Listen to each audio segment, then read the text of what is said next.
পরি আজ একটা গোলাপি রঙের শিফন শাড়ি পরেছে। মারুফের সাথে আজ দেখা হবার কথা আছে। মারুফের কথা মনে হতেই পরীর মনটা প্রজাপতির মতোই হয়ে ওঠে। বিকেল হয়ে আসছে। পরি বাসা থেকে বের হয়েই একটা রিক্সা নেয়। ব্রহ্মপুত্র নদটা ময়মনসিংহ শহর থেকে কাছেই, পৌঁছাতে বেশিক্ষণ লাগে না। রিক্সা থেকে নামতেই দেখে মারুফ দাঁড়িয়ে আছে। ওকে দেখি হাত নাড়ে। কাছে আসতে মারুফ ফিসফিস করে বলে, ভীষণ সুন্দর লাগছে তোমাকে। কিন্তু এত দেরি করে আসলে? সবগুলো নৌকা তো বুক। বর্ষা শেষে শরতের শুরু। ব্রহ্মপুত্রের দুই পারে কাশফুলের মেলা। একটা ভেজা বাতাস বইছে। দূরে কোথাও হয়তো বৃষ্টি হয়েছে। নদীতে অনেকগুলো নৌকা, সবগুলোতেই মানুষের ভিড়। এ সময়টাতে অনেকেই ঘুরতে আসে এখানে। তাই মারুফ কাল যখন ওকে জানালো ব্রহ্মপুত্র নদে একটু ঘুরবে, তখন থেকেই মনে একটা উত্তেজনা টের পাচ্ছিল পরি। কিন্তু বের হতেই দেরি হয়ে গেল। একটা দুটো নৌকা আছে, কিন্তু এরা পণ্য পরিবহন করে। মারুফ পরীকে ইশারা করে দাঁড়াতে। তারপর ও দ্রুত পায়ে পাড়ের দিকে যায়। দুই তিনটা নৌকা দাঁড়িয়ে আছে, কেউ যেতে রাজি হয় না। এদের দূরের গন্তব্যে যেতে হবে। মারুফ মন খারাপ করে এসে বলে, না, এরা যাবে না। চলো পাড় ধরে একটু সামনের দিকে হেঁটে যায়, দেখি কেউ যদি রাজি হয়। মারুফ পরীর হাতটা ধরে। একটা ভীষণ ভালো লাগায় মনটা ছুঁয়ে যায়। হাঁটতে হাঁটতে ওরা একটু সামনে যেতেই দেখে সুন্দর একটা সইয়ালা নৌকা। মাঝবয়সী একজন মাঝি আনমনে বসে বিড়ি খাচ্ছে। কি মনে করে মারুফ গলা উঁচে জিজ্ঞেস করে, ও মাঝি ভাই, আমাদের নিয়ে একটু নদীতে ঘুরতে পারবেন? ভাড়া একটু বেশিই দেব। গফুর কাজ শেষ করে বিড়ি খাচ্ছিল। কিছুদিন আগেই এখানে এসেছে। ভৈরব থেকে কাপড়ের কিছু চালান নিয়ে আসছিল ময়মনসিংহ। বেশিরভাগ কাপড়ই বিক্রি হয়ে গেছে। অল্প কিছু কাপড়ের বান্ডিল রয়ে গেছে। আজই ভৈরব রওনা দেবার কথা। মারুফের ডাকে ঘুরে তাকায়। তারপর পরীর দিকে চোখ পড়তেই চোখটা স্থির হয়ে যায়। পুরো শরীরে একবার চোখ বোলায়। তারপর বিড়িতে একটা টান দিয়ে বলে, জামু, 500 টাকা লাগবে। মারুফ মনে মনে হাঁপ ছেড়ে বাঁচে। যাক বেটা, কমই চাইছে। ইস, এই নৌকাটা না পেলে তো পরি খুব মন খারাপ করত। মারুফ এবার পরীর হাত ধরে টান দিয়ে চটুল গলায় বলে, চলো, আজ ভেসে যাবো অজানায়। পরি নড়ে না, জায়গায় দাঁড়িয়ে ফিসফিস করে বলে, মারুফ, লোকটার চাহনি আমার ভালো লাগছে না। কেমন করে যেন তাকায়। মারুফ একটু থমকায়, তারপর হেসে উড়িয়ে দিয়ে বলে, কি যে বলো, ওই বেটা মাঝি তোমার দিকে তাকাবে এই সাহস আছে? তোমরা মেয়েরা সবসময় বেশি বেশি। আর এইটা আমার শহর, এইখানে কারো সাহস আছে আমার পরীর দিকে কুনজর দেয়? পরীর তাই মনে হয়। ও আসলে বেশি বেশি ভাবছে। মনের দ্বিধা ঝেড়ে ফেলে পরী মারুফের হাত ধরে উঠে পড়ে নৌকায়। তার আগে অবশ্য গফুর ওর সহকারী রতনকে একটা পাটাতন ফেলে দিতে বলে, যাতে ওরা সহজেই নৌকায় উঠতে পারে। নৌকায় উঠেই মারুফ বলে, মাঝি ভাই, আমরা ঘণ্টাখানেক ঘুরব। আপনি আর আপনার সহকারী খালি নৌকা চালাবেন, বুঝেছেন তো? আর ইঞ্জিন বন্ধ করে দেন, বৈঠা দিয়ে আস্তে আস্তে চালান। গফুর একটা বুঝদারের মতো হাসি দেয়। এই বয়সে পোলা মাইয়ারা কেন নৌকায় ঘুরতে আসে সেইটা গফুর জানে। নৌকাটা চলতে শুরু করতেই পরীর মনটা ভালো হয়ে যায়। কী সুন্দর চারপাশ। অন্যান্য সময় নদীটায় পানি কম থাকে, কিন্তু এখন যেন নদীর ভরা যৌবন। পরী মারুফকে ধরে কয়েকটা সেলফি তুলে ফেলে, কিন্তু মারুফের যেন ছবিতে মন নেই, শুধু জড়িয়ে ধরার তালবাহানা করছে। পরীও চোখ পাকিয়ে বারবার পিছনে বসে থাকা মাঝিদের দিকে ইশারা করে। মারুফ অসহায় চোখে একবার মাঝিদের দিকে তাকায়। বেটারা আর চোখে এদিকেই তাকিয়ে আছে। না, এরা তো শান্তি মতো প্রেমও করতে দেবে না।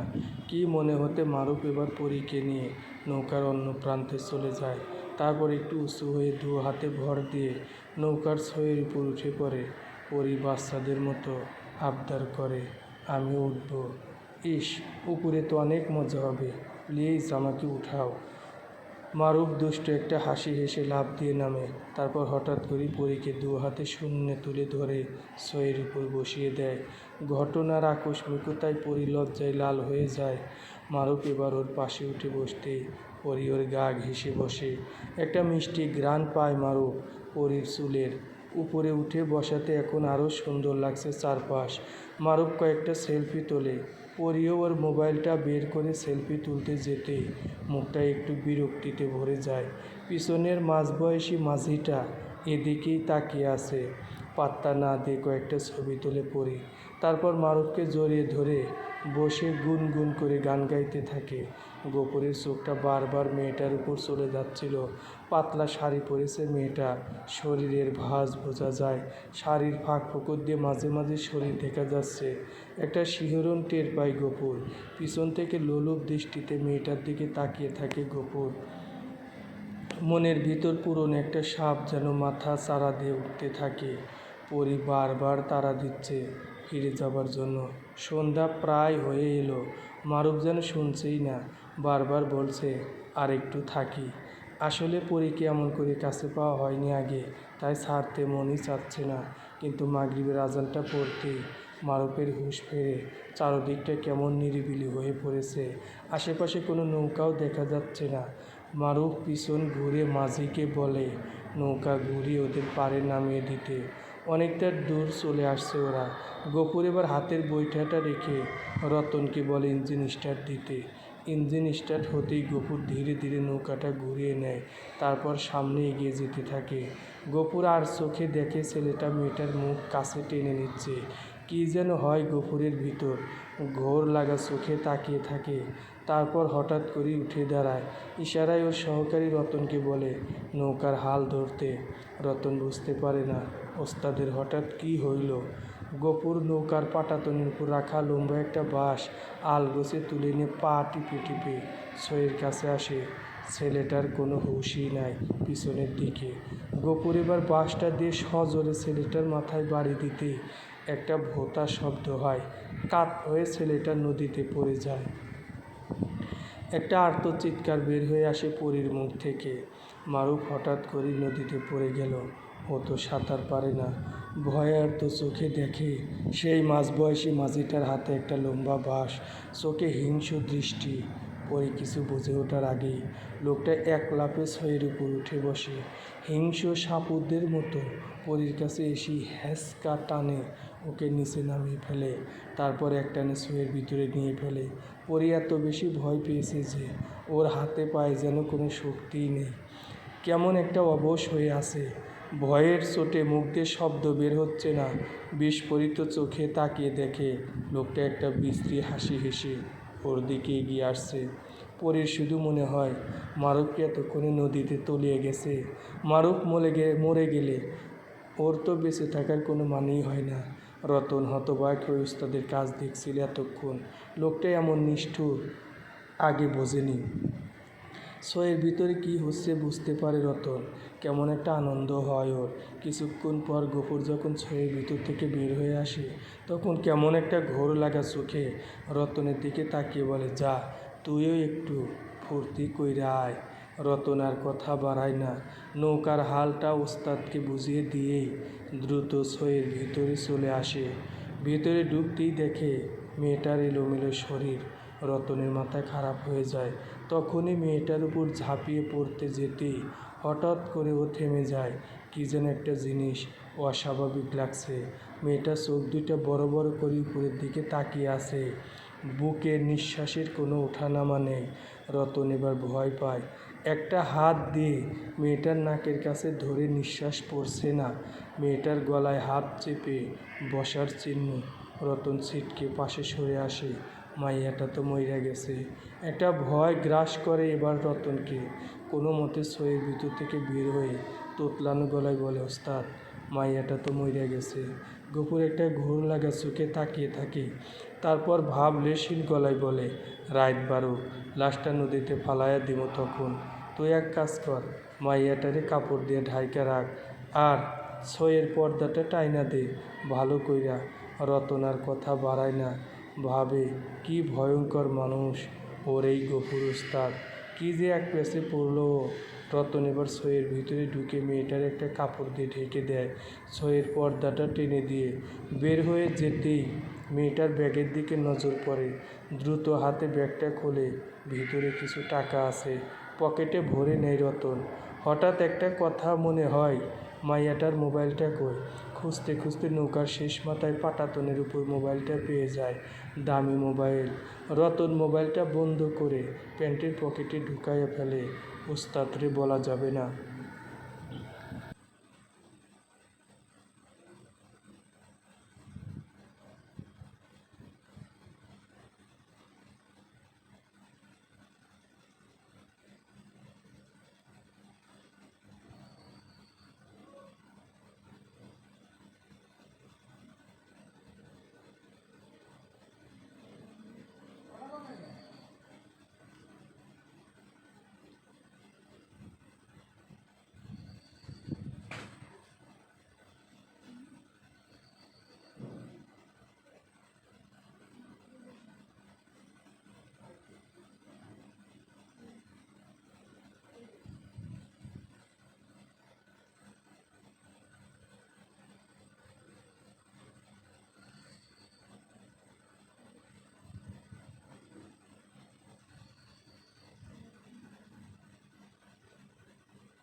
কেন্দো না, শোনা আমার। কি হয়েছে বাবা?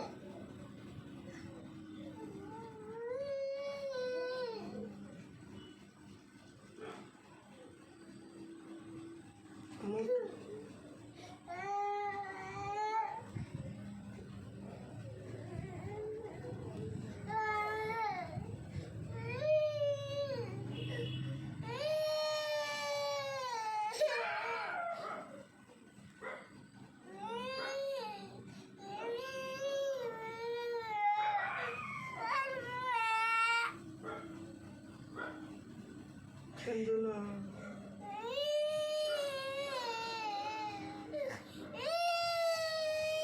আসো।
মোবাইল বের করে গফুরের ছবিটা দেখাতেই সুফিয়া জোরে মাথা নাড়ে, বলে, না, সেই লোকের তো মুখ পুরাটাই পোড়া, এক চোখ বন্ধ, দেখলেই ভয় লাগে, আবার কুঁজা হয়ে এক পা টাইনে হাঁটে।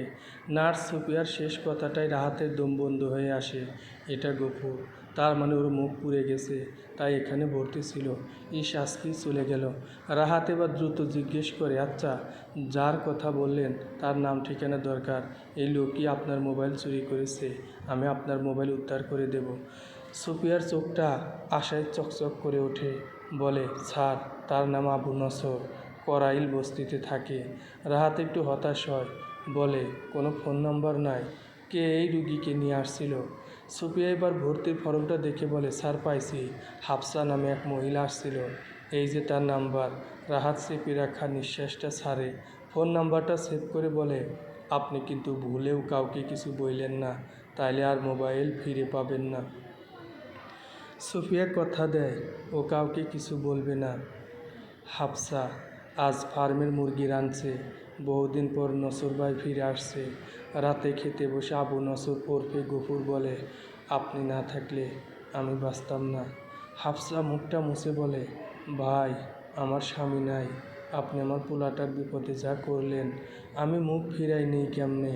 আর টাকা তো আপনিই কিছু রাইখা গেছিলেন, তাতেই কাম সারছি।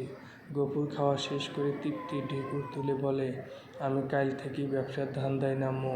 কাপড়ের ব্যবসা আমি ভালো জানি, মেলা লাভ।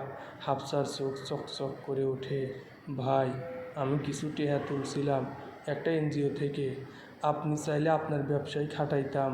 গফুর মাথা নাড়ে, বলে, আচ্ছা, আইজ ঘুমাই, কাল কথা কমু এই বিষয়ে।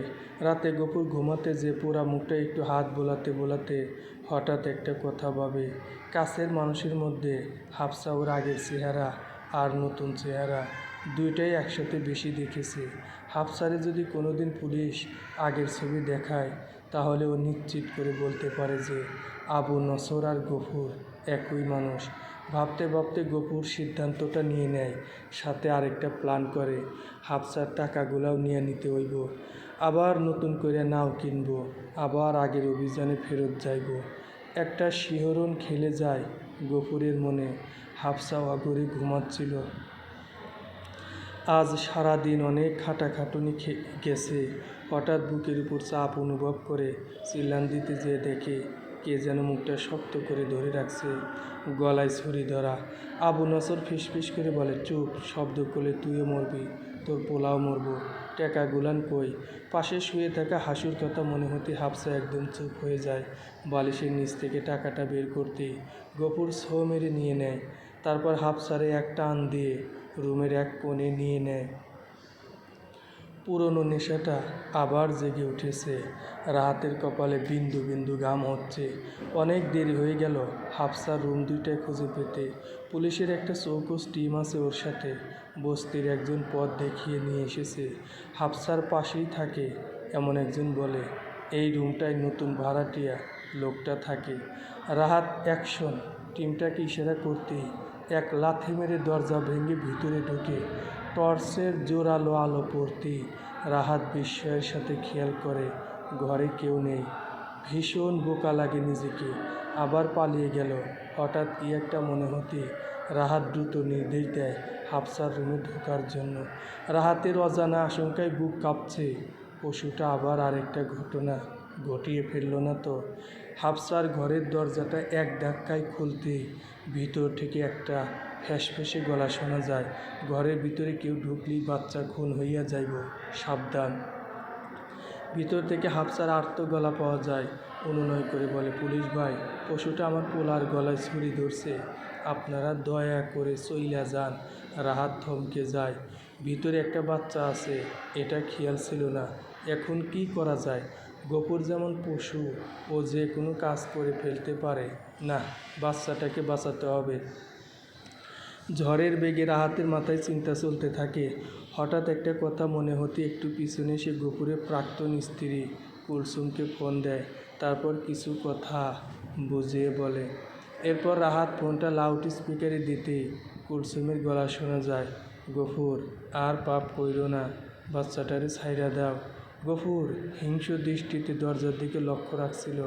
আর হাসুর গলাটায় ছুরি ধরে রেখেছিল। হঠাৎ ওর প্রিয় মানুষ কুলসুমের গলা শুনতেই হক চকিয়ে যায়। কুলসুম কথা বলতেছে, তার মানে কুলসুমই পুলিশকে খবর দিছে। মাথায় রাগটা আরও চড়ে যায়। হিসিয়ে বলে, তুই আবার বেইমানি করলি? তোরে আমি অনেক ভালোবাসতাম, আর তুই এমন করলি। আমি তোর কথা শুনুম না। পুলিশ আগাইলে আমি এই বাচ্চার জান শেষ করে ফেলামু। কুলসুম এবার কাঁদো কাঁদো গলায় বলে, তোমার পোলাও তো ওই বাচ্চার সমান, তার গলায় কেউ ছুরি ধরলে? গফুরের পুরো শরীরটা কেঁপে যায়। বলে, আমার পোলা মানে? তুই কি কস এইগুলা? কুলসুম নাক টেনে বলে, তোমার পোলা আছে। তোমার লাগে যখন বিয়া ভাইঙ্গা দে, আমার তখন 2 মাস চলতাছিল। প্রথমে বুঝি নাই, পরে ওই পোলার সাথে বিয়ার পর বুঝছি সে তখন আর বাচ্চাটা ফেলতে দেয় নাই। আমার বদনাম হইতো, এমনকি তুমি ঝামেলা করতা, এই ভাইবা আর বাচ্চা নষ্ট করি নাই। আমার বড় পোলার সোহাগ তোমারই সন্তান। গফুরের মাথায় কোথাও যেন একটা কিছু গোলমাল হয়ে যায়। হাত থেকে ছুরিটা পড়ে যায়। কি একটা ঘোরের মাঝে বলতে থাকে, আমার পোলা, আমার পোলা। রাহাত সুযোগটা মিস করে না। এক লাফে ওরা কয়েকজন ঘরের ভিতরে ঢুকে এক লাথি মেরে গফুরকে মেঝেতে ফেলে দেয়। একজন পুলিশ সদস্য দক্ষ হাতে হাতকড়া পরিয়ে দেয়।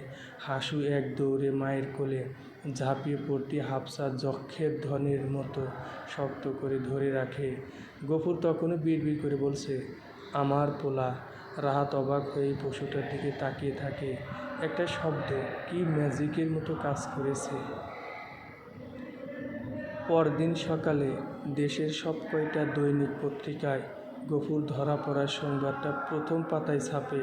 দেশের মানুষ গা শিউরে গফুরের লোমহর্ষক খুনগুলোর কথা পড়তে থাকে। এখন পর্যন্ত 5টা খুনের হদিশ পাওয়া গেছে।